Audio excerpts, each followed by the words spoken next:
Hi everyone, in this video I'm going to talk to you a little bit about the Unit 1 test. The Unit 1 test has all the information from Chapter 1, Chapter 2, and Sections 10.1 and 10.2.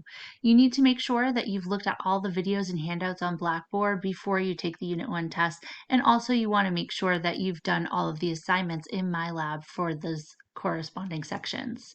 I recommend that you take a look at the Unit 1 review that's posted to MyLab. Some of those questions that are in the review are also on your test. So the test is going to be 90 minutes long for your maximum allowed time. Now, based on data from people doing these questions on MyLab, it should take about 34 minutes to do. So if you're prepared, you have more than enough time scheduled there for you to take it. You do have to take the test in one sitting though, so make sure that you plan a 90-minute block in order to do so. So we're going to talk about how to access the test now. To access the test, you'll go ahead on the left sidebar and you'll click Pearson MyLab, and you'll go to MyLab Stat All Assignments.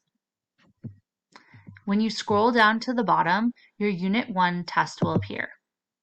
For your Unit 1 test, you can see that there are 30 questions. It's due on the 20th, and it says you have 2 attempts. We'll talk about that in a moment. You have 90 minutes to complete the assignment, and you must do it in one sitting. So once you press Start Test here, you can't log out of it until you are done. Once you have completed the test, you'll submit it on MyLab just like you do with the homework, but then also I want you to submit your written work for the test. So as you take the test, any questions that require written work, I want you to write that on a piece of paper and then upload that work to Blackboard. How will you get there? Once again, you press Pearson MyLab and it leads you to this screen where you access your assignments, but you'll see I put a new link here, Submit Work for Test.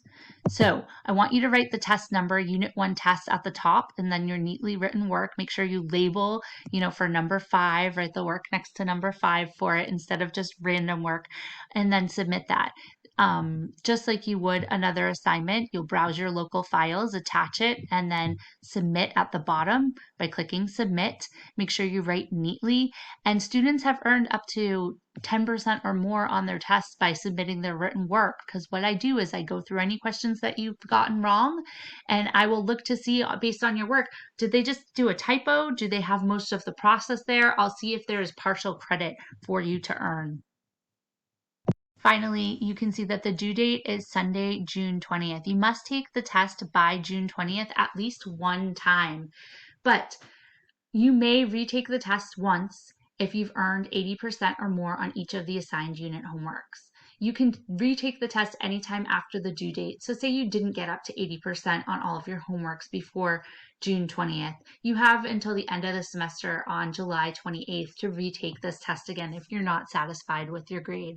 All of this information is posted in your week 3 folder, but you can also feel free to email me if you have any questions at all.